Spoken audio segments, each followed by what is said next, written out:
నమస్తే Chandana, welcome to great Andhra top stories. జగన్ను తిట్టేదెవరంటే వైసీపీ ఎంపీకి ఈడీ నోటీసులు. మా మంత్రుల్ని బద్నాం చేయొద్దు, రేవంత్ విజ్ఞప్తి. బాబుకు చేతనైతే ఎన్టీఆర్కు భారతరత్న ఇప్పించాలి. మాజీ ముఖ్యమంత్రి వైఎస్ జగన్మోహన్ రెడ్డిని ప్రత్యర్థులు విమర్శించడం పెద్ద విషయం కాదు. కానీ ఆయనపై తీవ్ర ఆరోపణలు చేస్తున్నదంతా వైసీపీ హయాంలో అన్ని రకాలుగా లబ్ధి పొందిన వాళ్లే కావడం విశేషం. తాజాగా వైఎస్ జగన్పై విజయసాయిరెడ్డి పరోక్షంగా సంచలన ఆరోపణలు చేశారు. వైఎస్ జగన్ కోటరీ గురించి అప్పుడప్పుడు విజయసాయిరెడ్డి విమర్శలు చేస్తుంటారు. వైసీపీ నుంచి వెళ్లిపోవడానికి వారే కారణమనే అక్కసు ఆయన ఆరోపణల్లో కనిపిస్తోంది. నేను ప్రలోభాలకు లొంగల, మా నాయకుడు నన్ను ప్రలోభాలకు లొంగావన్నాడు. నేను భయపడ్డానన్నాడు. నేను భయపడలా. విశ్వసనీయత కోల్పోయానన్నాడు. విశ్వసనీయత కోల్పోలే. ఆ మూడు యథాతిథిగా అప్పుడెట్టున్నాయో ఇప్పుడు అలాగే ఉన్నాయి. మా నాయకుల్లోనే మార్పు ఉంది. అందుకే విజయసాయిరెడ్డి తాజా పోస్టులో కోటరీ గురించి ప్రస్తావించడం కేవలం వైఎస్ జగన్ను దృష్టిలో పెట్టుకునే అనే మాట వినిపిస్తోంది. అయితే వైఎస్ జగన్ కోటరీలో ఇదే విజయసాయిరెడ్డి అత్యంత శక్తివంతంగా అధికారాన్ని చెలాయించారు. వైసీపీ అధికారాన్ని అడ్డం పెట్టుకుని అన్ని రకాలుగా విజయసాయిరెడ్డి ఎదిగారన్నది జగమెరిగిన సత్యం. రాజకీయంగా విభేదాలు రావడం, పార్టీ నుంచి బయటికెళ్లి ఇప్పుడు అమ్ముడుపోయిన కోటరీ మధ్య బందీ అయ్యాడంటూ జగన్పై సానుభూతితో కూడిన విమర్శ చేయడం విజయసాయికే చెల్లింది. అలాగే వైఎస్ జగన్ విశేష ఆదరణతో నెల్లూరు రూరల్ నుంచి 2 సార్లు కోటంరెడ్డి శ్రీధర్ రెడ్డి ఎమ్మెల్యేగా గెలుపొందారు. ఆ తర్వాత మంత్రి చేయలేదన్న కోపాన్ని, అసంతృప్తిని పెంచుకున్నారు. అనంతరం వైఎస్ జగన్పై ఎంత తీవ్రంగా విమర్శలు చేస్తున్నారో చూస్తున్నాం.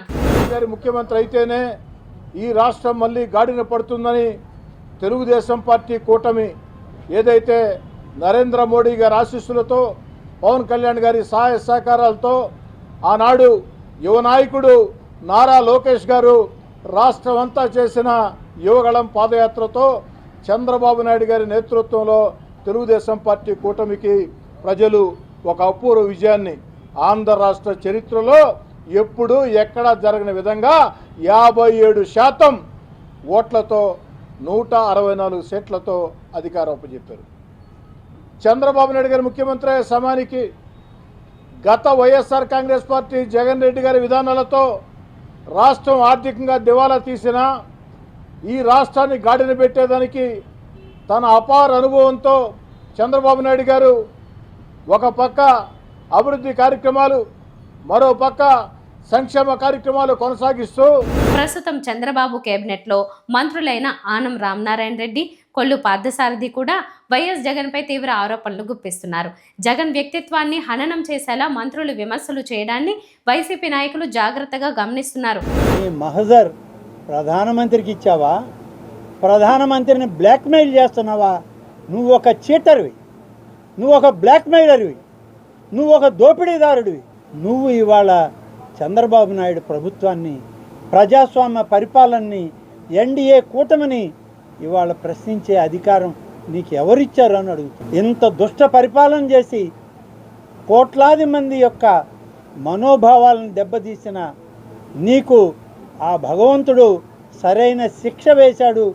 ఈ శిక్ష చాలదు, ఇంకా శిక్షించడానికి భగవంతుడే ఒక నిర్ణయం త్వరలో చేసి తీరుతాడు. దానికి నువ్వే, నీ కార్యక్రమాలే బాధ్యులవుతాయి. టీడీపీలో తమపై నమ్మకాన్ని పెంచుకోవడం, తద్వారా మంత్రి పదవుల్ని కాపాడుకునేందుకు వైఎస్ జగన్పై మంత్రులిద్దరూ హద్దులు దాటి విమర్శలు గుప్పించడం గమనార్హం. వైసీపీ హయాంలో అధికారాన్ని అడ్డం పెట్టుకుని బాగా లబ్ధి పొందిన వాళ్లే ఇప్పుడు జగన్ పాలనను తప్పు పడుతుండడం ఆశ్చర్యం కలిగిస్తోంది.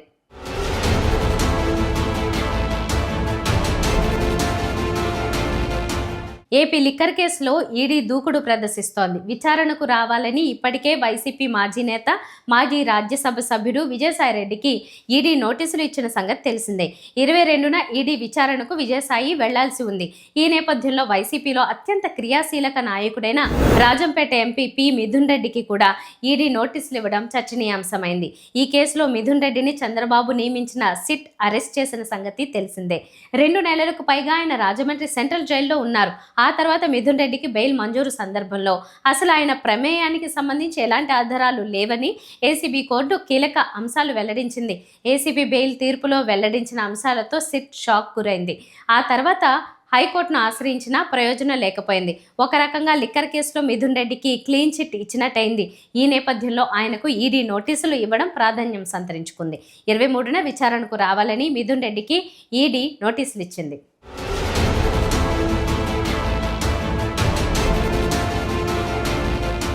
మీడియాకు తెలంగాణ సీఎం రేవంత్ రెడ్డి విజ్ఞప్తి చేశారు. తమ మంత్రులపై వార్తలు రాసే ముందు తన వివరణ తీసుకోవాలని ఆయన కోరారు. వివరణ ఇవ్వడానికి తాను సిద్ధంగా ఉన్నట్టు రేవంత్ రెడ్డి చెప్పుకొచ్చారు.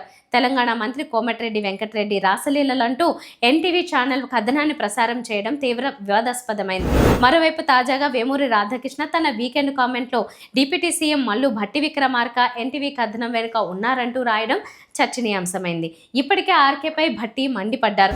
ఒక ప్రధాన వార్తాపత్రిక ఆంధ్రజ్యోతి ఆ ఓనరు బహుశా చైర్మన్ అనుకుంటాను, రాధాకృష్ణ గారు ఆంధ్రజ్యోతిలో తొలి పాలుకొని ఒక పెద్ద వార్త రాశారు. అందులో రాష్ట్రంలో బొగ్గు గనుల కోసమే కొన్ని వార్తా కథనాలు వండించబడతా ఉన్నారని వారు రాస్తూ దాంట్లో నా పేరును కూడా తీసుకొని వచ్చి వారు పెద్ద అక్షరాలతో రాశారు. ముందుగా అసలు సింగరేణి కాలరీకి సంబంధించిన ఆస్తులు బొగ్గు గనులన్నీ కూడా తెలంగాణ ప్రజల ఆత్మది. తెలంగాణ రాష్ట్ర ప్రభుత్వం ఈ రాష్ట్రానికి సంబంధించిన ఆస్తులు.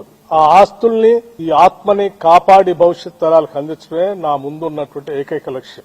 రాధాకృష్ణ గారి లాగా నేను ఏది పడితే అది మాట్లాడటమో ఏది పడితే అది రాయటమో నేను చేయను. ఎందుకంటే నాకు కొన్ని బాధ్యత, ఒక విధానం కూడా ఉంది. ఎందుకంటే నేను రాజకీయాల్లోకి వచ్చిందే ఒక లక్ష్యం కోసం వచ్చాను. ఆస్తులు సృష్టించుకోవటం కోసం, వ్యాపార సామ్రాజ్యాలు విస్తరించుకోవటం కోసం, లేకపోతే అధికారాన్ని హోదాగా అనుభవించడం కోసం నేను రాలేదు. నేను ఒక ప్రత్యేక లక్ష్యం కోసమే రాజకీయాల్లోకి వచ్చాను. నా లక్ష్యం ఇక్కడ ఉన్నటువంటి ఆస్తుల్ని, వనరుల్ని, వ్యవస్థల్ని అన్నింటినీ కూడా సమాజంలో అన్ని వర్గాలకి సమానంగా పంచడం కోసమే నేను రాజకీయాల్లోకి వచ్చాను.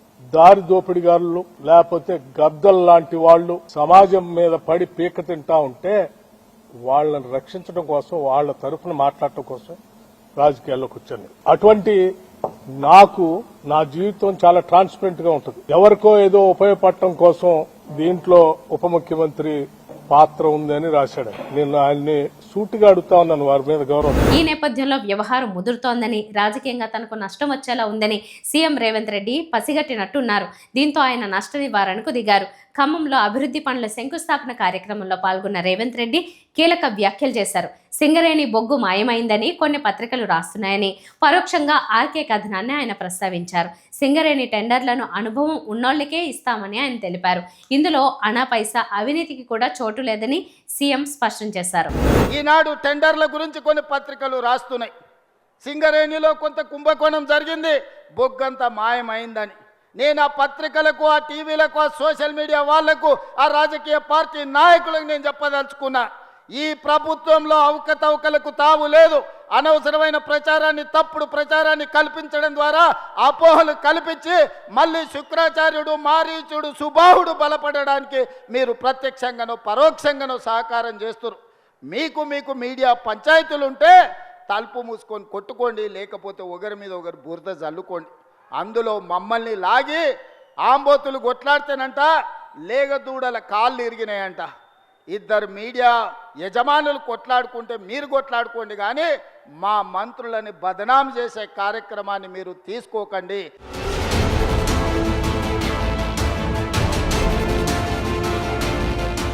ముఖ్యమంత్రి చంద్రబాబుకు చేతనైతే దివంగత ఎన్టీఆర్కు అత్యున్నత పురస్కారం భారతరత్న ఇప్పించాలని వైసీపీ నాయకురాలు నందమూరి లక్ష్మీపార్వతి డిమాండ్ చేశారు. ఎన్టీఆర్ 30వ వర్ధంతిని పురస్కరించుకుని ఆమె మీడియాతో మాట్లాడారు.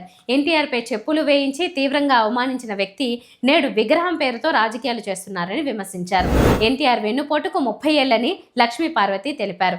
వెన్నుపోటుదారుడు ఆనందంగా అధికారాన్ని మళ్లీ దక్కించుకుంటున్నాడని ఆమె ఆరోపించారు. దారుణంగా ప్రజల్ని మోసగిస్తున్నాడని ఆమె అన్నారు.